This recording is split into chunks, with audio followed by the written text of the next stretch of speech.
Bunty, sheet, তোরা আছিস তো? আরে আমাকে না বলেই তোরা এখানে চলে এলি। আমার কোনো ভ্যালুই নেই। হ্যাঁ, আমি ইডিয়েটের মতো তোদের পেছন পেছন দৌড়াই। আরে কেউ আছিস তো? দীপু, চেঁচাস না ভাই। সত্যি ভাই, কত চিৎকার করিস, বস না এখানে চুপচাপ। আমি কাঁদি আর তোরা? দেবু, আরে চিল কর না। না রে ঋত্বিক, এই বান্টি আর অঙ্কু না সবসময় এরকমই করে। পুলিং, কলেজেও লেগ পুল করতো আর এখানে এসেও করছে। জাস্ট সেট আপ দীপু, আমরা স্টিম রুমে রিল্যাক্স করতে এসেছি, ডিস্টার্ব করিস না ভাই। আচ্ছা, ডিস্টার্ব আমি করছি। Shut up Debu.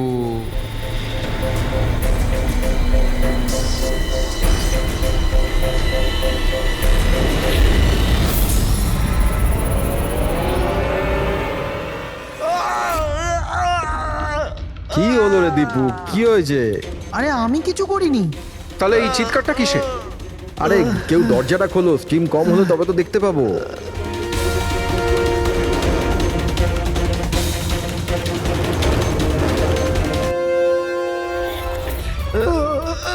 অঙ্কুর, অঙ্কুর, অঙ্কুর, আরে গাইস, আরে গাইস শোনো, গাইস শোনো, আরে গাইস শোনো। কি হয়েছে দীপু, কেন চিৎকার করছিস? ওই ওখানে, কি হয়েছে তোর? আরে অঙ্কুরের খুন হয়ে গেছে। হ্যাঁ খুন? কি? এটা কি বলছিস তুই? তুই যদি মজা করিস ঠিক হবে না কিন্তু। আরে আমি মজা করছি না, কেউ অঙ্কুরকে ছুরি মেরে খুন করে দিয়েছে, স্টিম রুমে পড়ে আছে। মঞ্জু,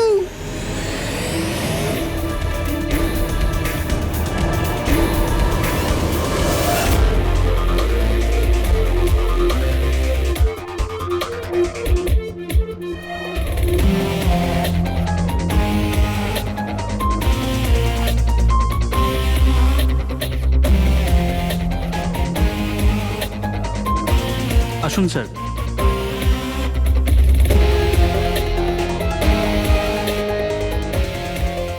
কোথায় বডি? স্যার লাশ ভেতরে আছে। আপনারা কোনো জিনিসে হাত দেননি তো? না স্যার, লাশ দেখে আমরা স্টিম রুম বন্ধ করে দিয়েছি, তখন থেকে আমরা বাইরেই দাঁড়িয়ে আছি।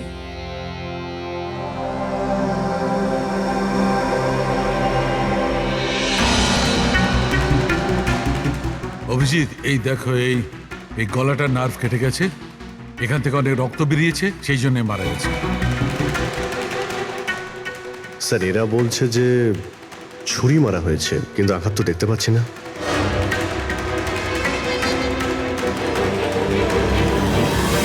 ছুরি তো কোথাও নেই। আপনারা কি লাশের পাশ থেকে কোনো ছুরি সরিয়েছেন? না না স্যার, আমরা তো হাতও লাগাইনি। হ্যাঁ স্যার, আমরা যখন দরজা বন্ধ করেছিলাম তখন ছুরি ওখানেই ছিল, লাশের পাশে। আপনারা দরজা বন্ধ করার পরে কেউ ভিতরে গিয়েছিল? না স্যার, কেউ যায়নি। রিয়েলি? আপনারা জানেন আপনারা কি বলছেন? হ্যাঁ, ভিতরে একটা খুন হয়েছে, লাশ আর ছুরি দুটোই ভিতরে রয়েছে।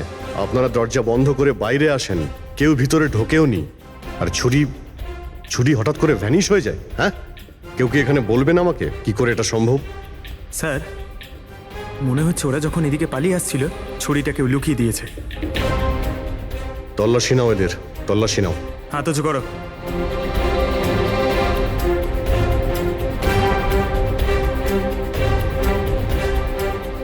স্যার, এদের কাছে তো কোনো ছুরি নেই, এবার এদের কাছে একবার। স্যার আমাদের অবস্থা তো দেখুন, কোথায় লুকাবো ছুরি? অদ্ভুত ব্যাপার, এদের কাছে যখন ছুরি নেই তাহলে গেল কোথায়?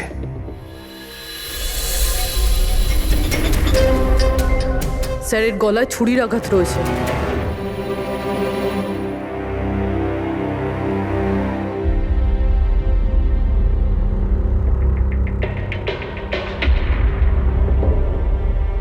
এক মিনিট।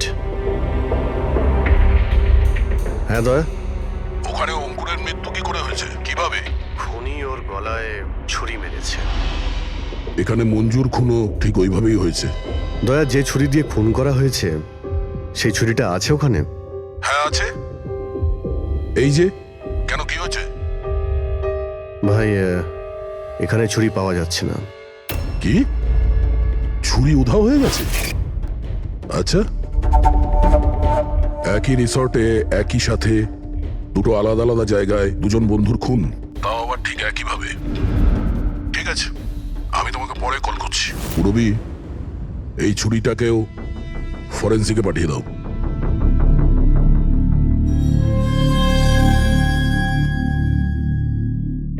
একটা মেয়ের গলা কেটে মার্ডার করা হয়েছে, তাও তখন যখন ও তোমাদের পাশে বসেছিল। আর তোমাদের মধ্যে কেউ কিছু দেখোনি, কিছু শোনোনি? হ্যাঁ স্যার, আমরা সবাই হট টাবে রিল্যাক্স করছিলাম। আমি তো ঘুমিয়ে পড়েছিলাম, কিচ্ছু বুঝতে পারিনি। আর আপনারা সবারই চোখ লেগে গেছিল? হ্যাঁ, আর মঞ্জু মরার সময় ও নিশ্চয়ই বাঁচার চেষ্টা করেছিল, হাত পা নিশ্চয়ই ছুঁড়েছিল, তখনও কেউ কিছু দেখোনি?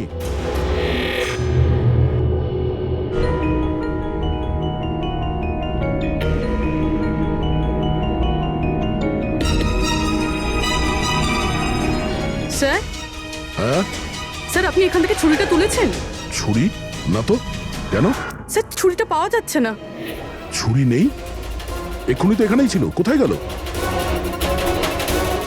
স্যার, আমরা তো এখানেই রয়েছি, আমাদের চোখের সামনে ছুরিটা হারিয়ে গেল কিভাবে?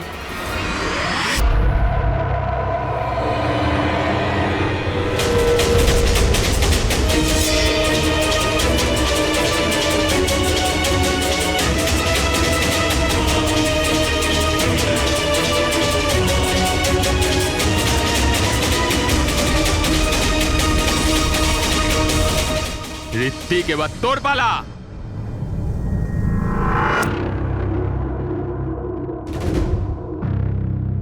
দেখো, এটা বোঝাই যাচ্ছে যে খুনি তোমাদের মধ্যেই কেউ।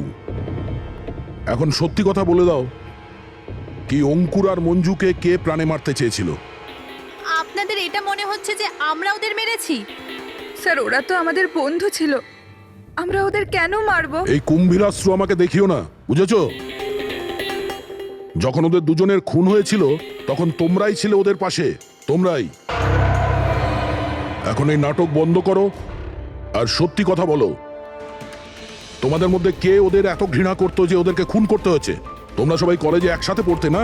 কলেজে হতে পারে তখন কিছু হয়েছিল কারোর সাথে, যে এতই ঘৃণা ছিল যে 10 বছর বাদেও ওই ঘৃণাটা যায়নি, আর সুযোগ বুঝেই ওদের দুজনকে মেরে দিয়েছো। তুমি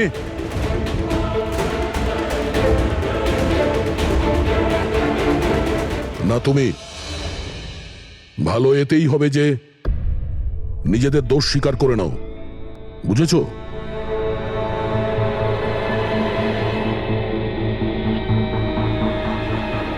কি হলো? হ্যাঁ, কিছু তুমি করিনি। করেছো? আমি কিছু তুমি করিনি। মেরেছো ওদের? স্বপ্ন অঙ্কুরকে মারতে স্যার, চেয়েছিল। ও মিথ্যে কথা বলছে। আজ আমি আমার নিজের চোখে দেখেছি। যেটা তুমি করছো না, একদম ঠিক করছো না। আমি তোমায় ছাড়বো না। কি করবে তুমি? হ্যাঁ, তুমি শুধু চেঁচামেচি ছাড়া আর কিচ্ছু করতে পারবে না।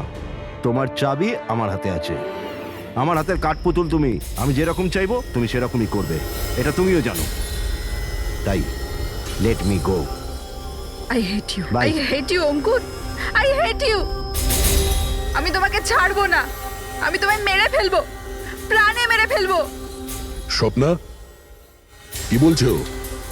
না স্যার, এটা সত্যি যে স্বপ্না অঙ্কুরকে ঘৃণা করতো, খুব ঘৃণা। কিন্তু স্যার ওই অঙ্কুর, চুপ।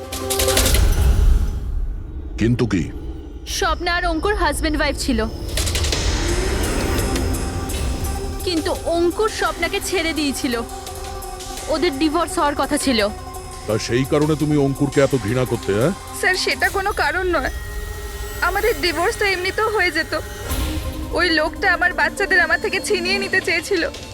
কোর্টে আমার উপর মিথ্যে মিথ্যে অভিযোগ দিয়ে আমার বাচ্চাদের আমার থেকে কেড়ে নিতে চেয়েছিল। হ্যাঁ, আমি ওকে ঘৃণা করতাম, আমি ওকে খুবই ঘৃণা করতাম স্যার, কিন্তু আমি ওকে মারতে পারি না। আর স্যার, যখন ওর মার্ডার হয়েছে আমরা সবাই হট টাবে ছিলাম। আর ঋত্বিক, তুমি তো ওখানেই ছিলে, স্টিম রুমে। দয়া যখন জিজ্ঞাসা করছিল যে কে যে মঞ্জু আর অঙ্কুরকে ঘৃণা করে, তখন তোমার মুখ ফ্যাকাশে কেন হয়ে গিয়েছিল? কি ব্যাপার? তোমার আর মঞ্জুর মধ্যে কিছু ছিল? কোনো প্রবলেম ছিল? তুমি কি ওকে পছন্দ করতে না? স্যার আপনি কি বলছেন? আমি কিছু বুঝতে পারছি না। আরে কেউ ওকে বোঝা, আমি এক প্রশ্ন বারবার জিজ্ঞাসা করি না। এর কথা জবাব দাও। এ দ্বিতীয়বার কিন্তু মুখ দিয়ে জিজ্ঞাসা করবে না, হাত পা দিয়ে জিজ্ঞাসা করবে। মুখ খোল। ঠিক আছে স্যার, আমি বলছি। দেখুন স্যার, আমি মানছি যে আমি মঞ্জুকে ঘৃণা করতাম। একে তো বন্ধুত্বের খাতির ওকে সাহায্য করেছি, ওকে আমার কোম্পানিতে চাকরিও দিয়েছি। আর ও কি করেছে? আমার বসের প্রিয়পাত্র হয়ে আমারই চাকরি খেতে চলেছিল। রাগ হতো আমার ওর ওপর, আর ও সেটারই যোগ্য ছিল। কিন্তু স্যার, সে যাই হোক না কেন স্যার, আমি ওকে মারার কথা ভাবতে পারি না স্যার। ইনফ্যাক্ট আমি তো ওখানে ছিলামই না, ওর কাছে। আরে হ্যাঁ, ও তো ওখানে ছিলই না। ও তো স্টিম রুমে ছিল যেখানে অঙ্কুরে খুন হয়েছে। কারেক্ট। ভালো প্ল্যান করেছিলে, তোমরা দুজনে মিলে ভালো প্ল্যান করেছিলে। কি অদ্ভুত ব্যাপার, একজন এই স্বপ্না দেবী যে অঙ্কুরের থেকে মুক্তি চেয়েছিল, আর ঋত্বিকের মঞ্জুর থেকে, আর এরা দুজনেই দুজনের কাজ করে দিয়েছে, ওই দুজনকে খুন করে দিয়েছে। রাইট? এই আইডিয়া কোন ফিল্ম থেকে নিয়েছো তোমরা? এরকম কিচ্ছু নয় স্যার। না আমরা কোনো প্ল্যান করেছি, না আমরা কাউকে খুন করেছি। Believe me sir. কে খুন করেছে আর কে করেনি সে সবই জানা যাবে। শুধু একবার ওই ছুরিটা যদি পেয়ে যায়। ছুরিটা এইভাবে হারিয়ে তো যেতে পারে না, এখানেই কোথাও থাকবে।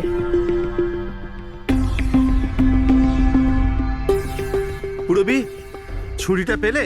না স্যার, খুঁজছি আমি। ঠিক আছে, খোঁজো, আমরা আশেপাশে দেখছি।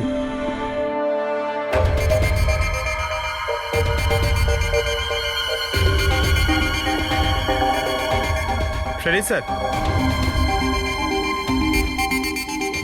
এই জুতোর চিহ্নগুলো দেখুন। মানে এটা বেশিক্ষণের না। তার মানে হলো পঙ্কজ এইখানে কেউ লুকিয়েছিল। আর এই দেখ, গাছগুলো কেমন মুড়িয়ে গেছে। স্যার এখান থেকেই তবে কি হচ্ছিল সেসব দেখছিল। পঙ্কজ, এর মানে হলো এই যে এখানে লুকিয়েছিল না, সেই মেরেছে মঞ্জুকে। পিওপি নিয়ে আসি স্যার, চিহ্নগুলো ছাপ তুলে নি।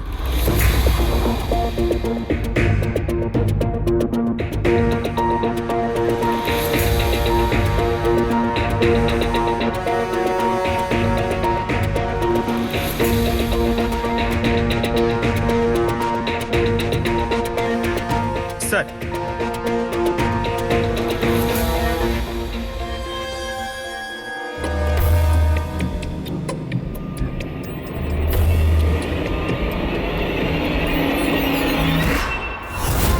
পুরবি, পুরবি, পুরবি, পুরবি, পুরবি, পুরবি।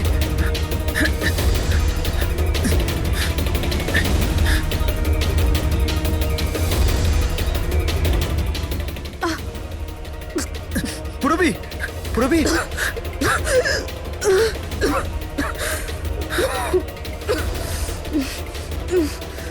তুমি ঠিক আছো? কিন্তু এসব হলো কি করে? তুমি অজ্ঞান হয়ে গেলে কি করে? জানি না স্যার। সব রেডি আছে? হ্যাঁ স্যার। আর পুরবি, ও কেমন আছে? স্যার ঠিক আছে, ওই ডক্টর সালুংকে ওকে চেক করছে। ঠিক আছে, সবাইকে ডাকো, দেখি এই আংটি আর জুতোর চিহ্ন কার সঙ্গে ম্যাচ করে। আসুন, আসুন, এইদিকে, এইদিকে আসুন।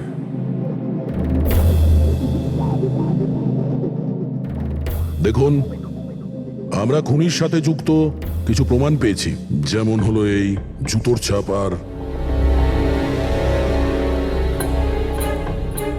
এক মিনিট, আপনাদের মধ্যে কেউ একজন এখানে আসেনি।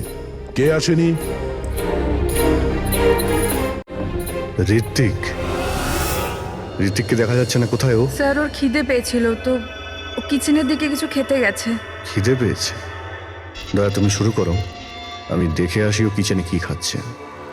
ঠিক আছে ফ্রেডি, এদের সবাইকে আংটি পরিয়ে চেক করো। আর পঙ্কজ, জুতোর ছাপটা চেক করো। আপনি আসুন।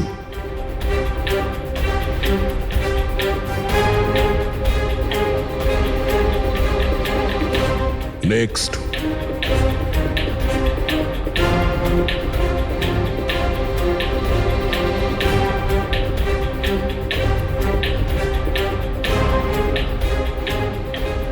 Sir match. ফ্রেডি, আংটিটা চেষ্টা করো।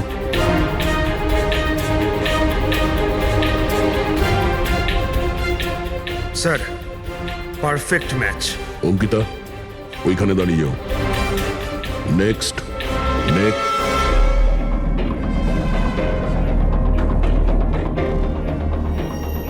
Match sir.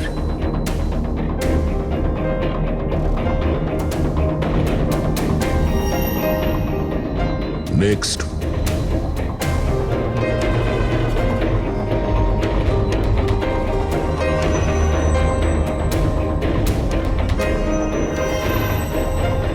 না স্যার।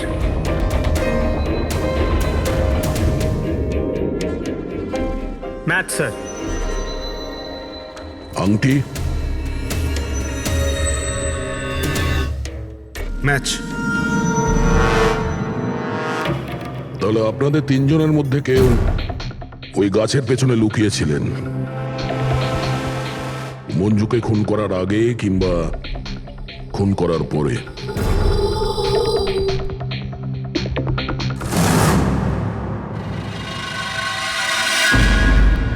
আরে ঋত্বিককে দেখেছো? না, কিন্তু ওদিকে কেউ আছে।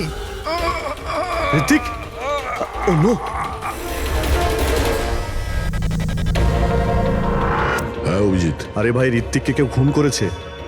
হ্যাঁ, কিচেনে। তোমরা তাড়াতাড়ি এসো, তাড়াতাড়ি। কাউকে এখান থেকে তুমি পালাতে দেখেছো? না। তুমি কি এখানে কাউকে যেতে বা আসতে দেখেছো? স্যার।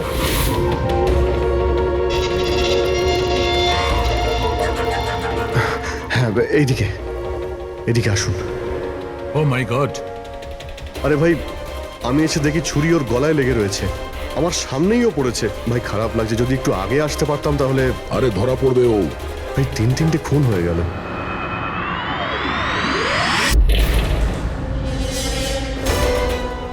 আরে ভাই, এটা কি ধরনের মজা? ক্রাইম সিনে তোমরা সিআইডি অফিসার হওয়া সত্ত্বেও গাফিলতি করছো। কি বলছেন কি আপনি? এটা মজা করার সময় নয়, এখানে খুন হয়েছে। হ্যাঁ আমি জানি এখানে খুন হয়েছে, আর আমি এখানে কি মজা করছি স্যার? তবে কে করছে মজা ভাই? কি হচ্ছে ডক্টর সালুকে? দয়া, যদি অভিজিৎ না করে থাকে তুমি করেছো। তোমার জানা উচিত প্রমাণকে অবহেলা করা উচিত নয়। ডক্টর সালুকে রিল্যাক্স। আগে এটা বলুন যে কি ব্যাপার। আরে ভাই, ছুরিটা ছিল, যেটা দিয়ে খুন করা হয়েছে সেটা কোথায়? আরে ছুরি এখানে সিঙ্কের মধ্যেই রয়েছে। সিঙ্কে কোনো ছুরি নেই। তুমি কোথায় গেল ছুরি? হ্যাঁ, এক মিনিট স্যার, এক মিনিট। এবার আমি কিছু বুঝতে পারছি। এই ছুরিগুলো হঠাৎ করে উধাও হয়ে যাওয়া, এটা খুনির একটা দারুণ প্ল্যান। এখানে 3টে খুন হয়েছে, 3টে খুনেই প্রত্যেকবার ক্রাইম সিন থেকে ছুরি এইভাবে উধাও হয়ে গেছে। প্রথমে স্টিম রুমে, যেটা বাইরে থেকে বন্ধ ছিল, তারপর জাকুজিতে, আমাদের চোখের সামনে। এসব কি হচ্ছে কি এখানে? ছুরিতে তো আমি হাতই দিইনি। এটা কি হতে পারে? আমাদের চোখের সামনে এখানে ছুরি ছিল, কিন্তু এখন নেই। আরে ভাই, এখন তো মনে হচ্ছে সব ছলনা হচ্ছে। হতে পারে আমাদের মাথা খারাপ হয়ে গেছে, না হলে অথবা আমাদের মাথা খারাপ করার চেষ্টা করা হচ্ছে। ঋত্বিকও মারা গেছে। আর এবারেও মার্ডার ওয়েপন মানে ছুরি নিজে থেকেই উধাও হয়ে গেছে। মনে হচ্ছে যে কেউ আমাদের বোকা বানাতে চাইছে। সেই জন্য আপনাদের রুমের আমরা তল্লাশি নিই, আর আমরা এটা পাই।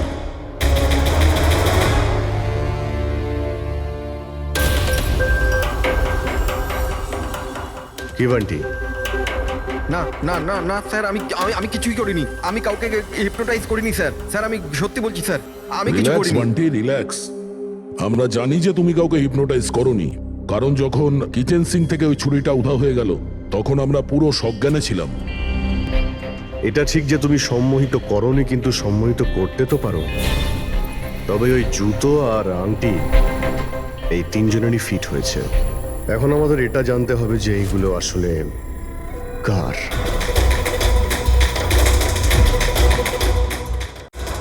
বান্টি, তুমি সম্মোহন বিদ্যা জানো। আমরা চাই যে তুমি এই 3জনকে সম্মোহিত করে এটা জানো যে যখন মঞ্জু খুন হয়েছিল তখন গাছের পেছনে এই 3জনের মধ্যে কে ছিল।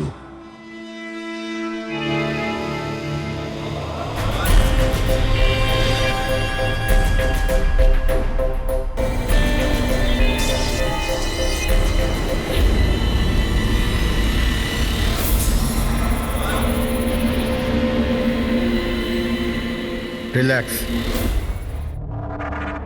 দীর্ঘশ্বাস নাও।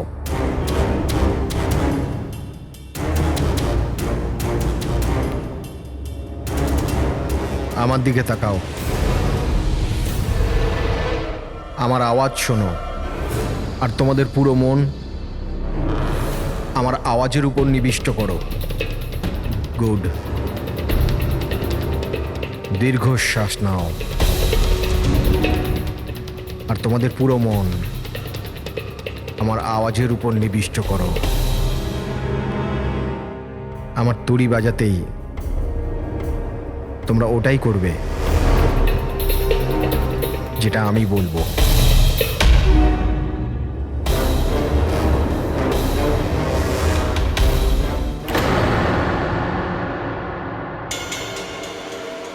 এই সফিনা আর অঙ্কিতা এরা দুজনে তো সম্মোহিত হয়ে গেছে, কিন্তু সম্মোহনের প্রভাব তো এই পিঙ্কির উপর পড়েনি।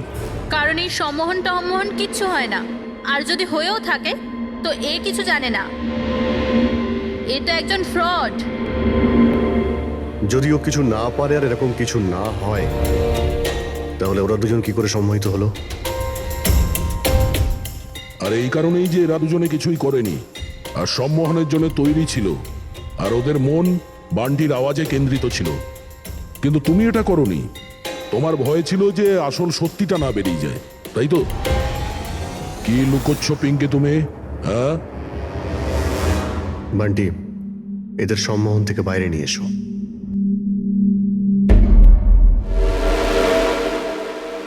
আর পিঙ্কি, এবার তুমি সব সত্যিটা বলে ফেলো।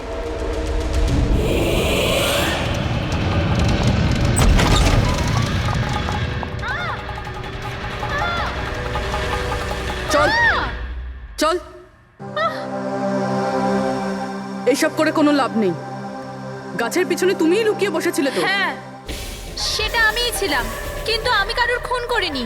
আমি আমি আমি তো শুধু স্বপ্নের উপর নজর রাখছিলাম, ব্যাস। স্বপ্না? কেন? কারণ অঙ্কুর এরকম করার জন্য আমাকে টাকা দিয়েছিল। অঙ্কুর চেয়েছিল যে আমি স্বপ্নের এমন কিছু ছবি বার করি যাতে কোর্টে এটা প্রমাণ হতে পারে যে স্বপ্নার অন্য ছেলেদের সাথে অ্যাফেয়ার আছে। কিন্তু আমি এরকম কিচ্ছু করতে পারিনি। জানি না কেন ওখানে আমার খুব মাথা ঘুরছিল। যেমনটা আমার হয়েছিল।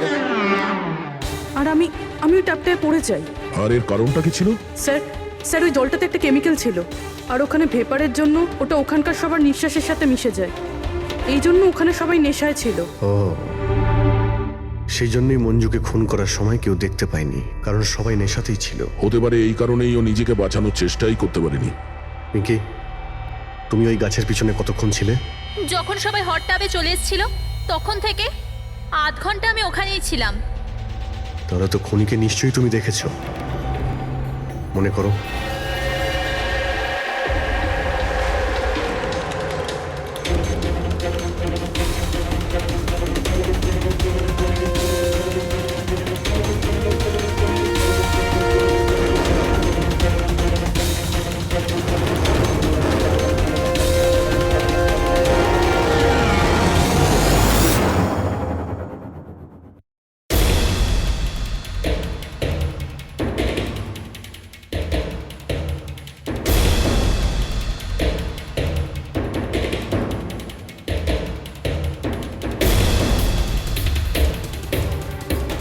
কালো জুতো, কালো প্যান্ট, হতে পারে রিসর্টেরই কোনো স্টাফ, কোনো ওয়েটার।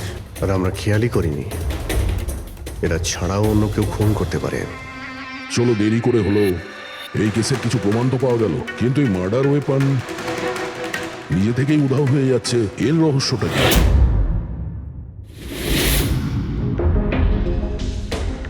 এক মিনিট। স্যার, আপনারা এটা কি করছেন?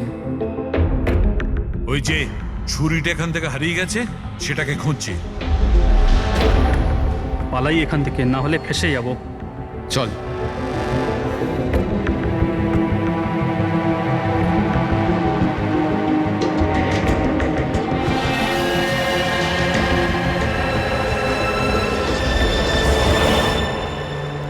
পিঙ্কির কথা অনুযায়ী খুনি এইখানে দাঁড়িয়ে ছিল। ও যেহেতু রিসর্টেরই কোনো স্টাফ, সেই জন্যই ও যেখানে সেখানে আসতে পারে। এই রিসর্টে 10 জন ওয়েটার কাজ করে। ফ্রেডি সবার ডিটেলস নিয়ে আসছে। স্যার, যখন জানতে পারলাম যে খুনি এই রিসর্টেরই কোনো একজন স্টাফ, তখন আমি ভাবলাম যে খুনের কারণ তো 10 বছরের পুরনো কোনো শত্রুতা হতে পারে না। কোনো তো কারণ আছে যে 12 জন লোকের মধ্যে এই 3 জনেরই খুন হয়েছে। কলেজ ছাড়া এমন কোনো তো সূত্র আছে যেটা এদেরকে বেঁধে রেখেছে। আচ্ছা, তাহলে পাওয়া গেল ওই কারণ? হ্যাঁ স্যার। স্যার, আপনার মনে আছে ঋত্বিক এটা বলেছিল যে ওর কোম্পানিতে মঞ্জুকে চাকরি পাইয়ে দিয়েছিল? আগে তো বন্ধুত্বের খাতির ওকে সাহায্য করেছি, ওকে আমার কোম্পানিতে চাকরিও দিয়েছি। আর ও কি করছে? আর ও ওরই চাকরি খেতে চেয়েছিল। হ্যাঁ স্যার। আর যখন আমি অঙ্কুরের ঠিকুচি বার করলাম, তখন আমি জানতে পারলাম যে ও ঋত্বিক আর মঞ্জুর সাথেই কাজ করতো।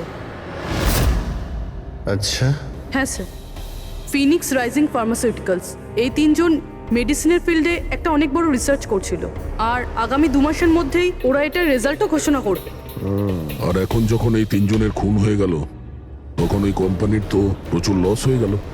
হ্যাঁ, এতেও রাইভাল কোম্পানির লাভ হতে পারে। হ্যাঁ স্যার, এই 3 জনের মৃত্যুতে ওদের রাইভাল কোম্পানিরই লাভ আছে। আর ও ব্যবহার করেছে এখানকার কোনো ওয়েটারকে। কিন্তু সে কে?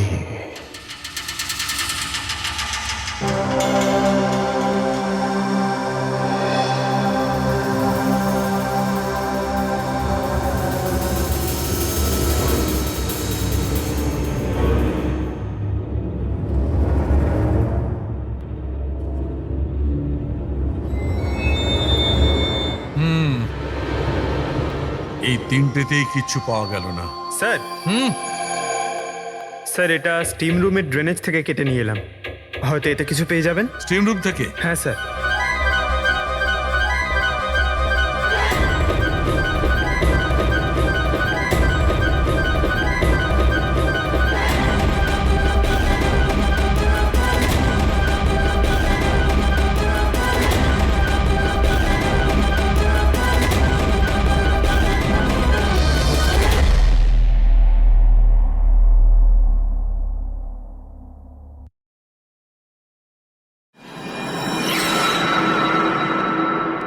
পঙ্কজ, এই দেখো কি পাওয়া গেছে। কি পেয়েছেন স্যার? এটা হচ্ছে ছুরি। এত ছোট একটা ছুরি? একদম ঠিক বলেছো পঙ্কজ, ধরে নাও এটা একটা ছুরি।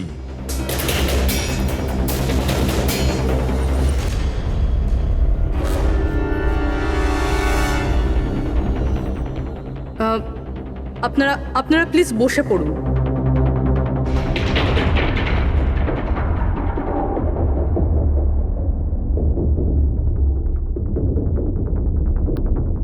হ্যাঁ, বসুন।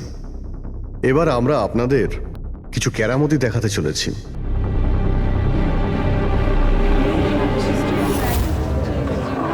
এই ছুরিটা দেখতে পাচ্ছেন? এই ছুরিটা একদম সেরকমই দেখতে যেটা খুনি খুন করার সময় ব্যবহার করেছেন। আর এখন আমি এটা দিয়ে নিশানা লাগাবো। কি বলো দয়া, আমার নিশানায় ভরসা আছে? আমার একদম ভরসা নেই। দেখে নিও, একটা ছুরিও টার্গেটে লাগবে না। আরে স্যার, আপনি সরে যান, যদি আপনার লেগে যায় তাহলে? আরে টার্গেট কি আর আমাকে করবে নাকি? তার জন্য এ আছে না, এখানে মারবে। ঠিক আছে, কথা কম কাজ বেশি, নিশানা লাগানোর সময় চলে এসেছে। রবি,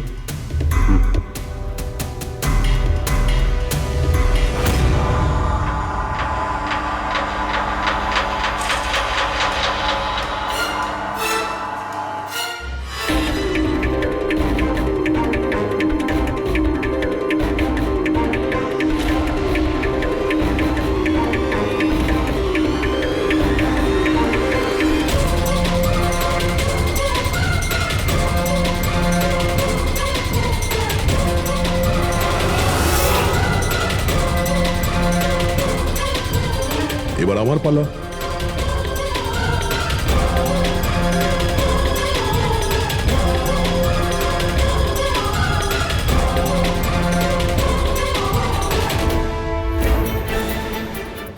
এসব কি হচ্ছে? এটা তো কোনো জাদু। আরে জাদু টাদু কিছুই নয়, হাতের খেলা, বসে পড়। না এটা জাদু আর না হাতের কোনো সাফাই, এটা সায়েন্স, বিজ্ঞান।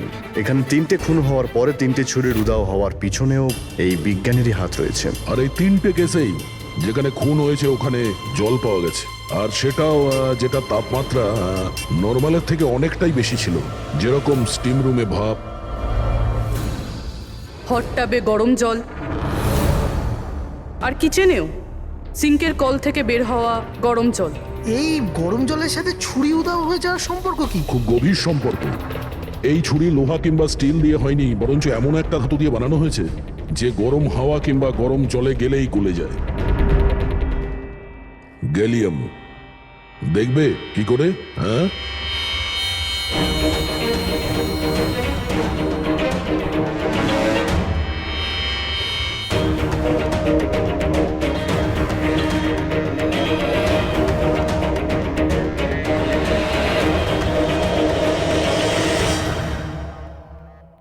এবার বুঝতে পারলে ক্রাইম সিন থেকে কি করে ছুরি উধাও হয়ে যাচ্ছে? ওটা আসলে উধাও হচ্ছে না, ওই ছুরিগুলো গরম জলে একেবারে গলে যাচ্ছে। খুনি বুঝে শুনে খুন করার জায়গা আর হাতিয়ার এমন ভাবে বেঁচেছে যাতে কোনো প্রমাণই না পাওয়া যায়। কিন্তু সেই অপরাধীটা কে? আসলে সেটাই আফসোস যে এখনো খুনিকে আমরা ধরতে পারিনি। তাড়াতাড়ি ধরা পড়ে যাবে। আপাতত আপনারা সবাই আপনাদের রুমে গিয়ে বিশ্রাম নিন। ঠিক আছে, আসুন আপনারা।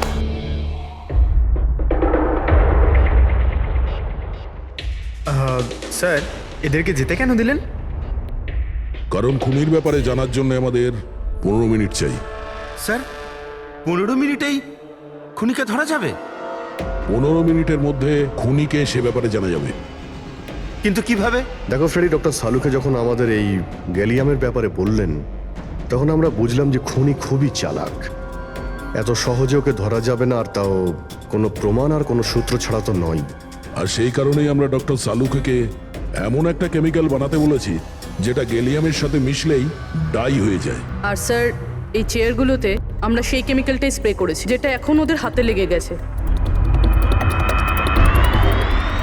আর যে ওই ধাতুটা ধরেছিল তার হাতে কেমিক্যালটা নীল রঙে বদলে যাবে। এবার আমরা খুনিকে হাতে নাতে ধরে ফেলবো। এই কেমিক্যালটা রিয়াকশন হতে 30 মিনিট লাগে। 20 মিনিট হয়ে গেছে, আর 10 মিনিটের মধ্যে আমরা খুনিকে ধরে ফেলবো।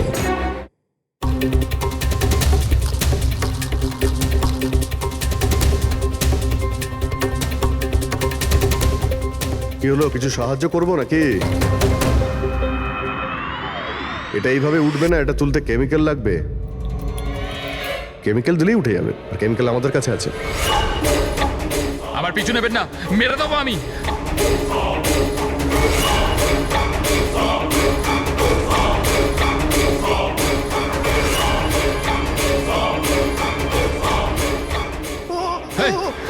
ওখানে ওখানে দাঁড়াও, আমি মেরে ফেলবো, কে গলা কেটে দেবো।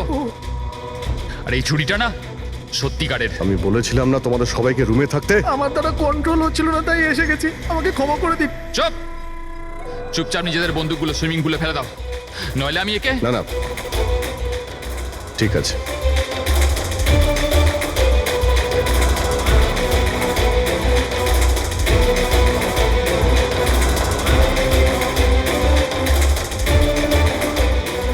বুদ্ধি তো তোমরা খুব ভালোই ব্যবহার করেছো, কিন্তু ধরতে পারবে না আমায়। আমাকে চুপচাপ এখান থেকে বেরোতে দাও, না হলে এখান থেকে তুমি কোথাও যেতে পারবে না।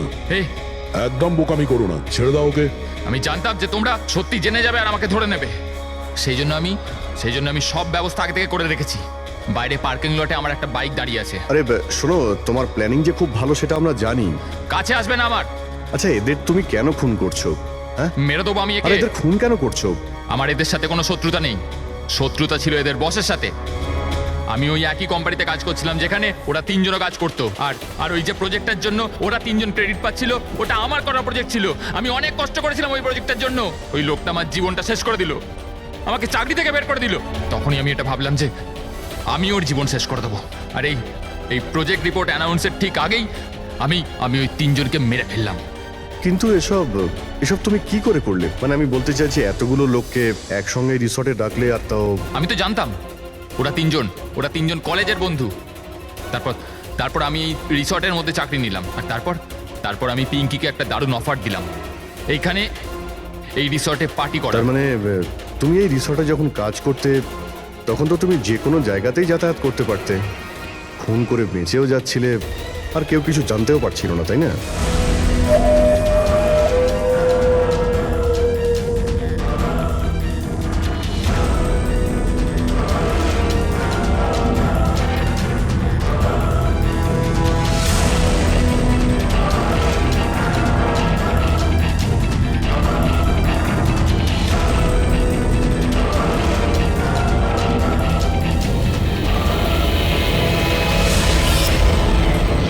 সেরকমই প্ল্যান করেছিলাম। প্ল্যান তো ঠিক আছে, কিন্তু ওই তিনজন যদি এখানে নাই আসতো তাহলে? ভাগ্য আমার সাথে ছিল যে তিনজনই একসাথে এসেছিল, না হলে যে আসতো সেই মরতো। চললাম আমি, হাট।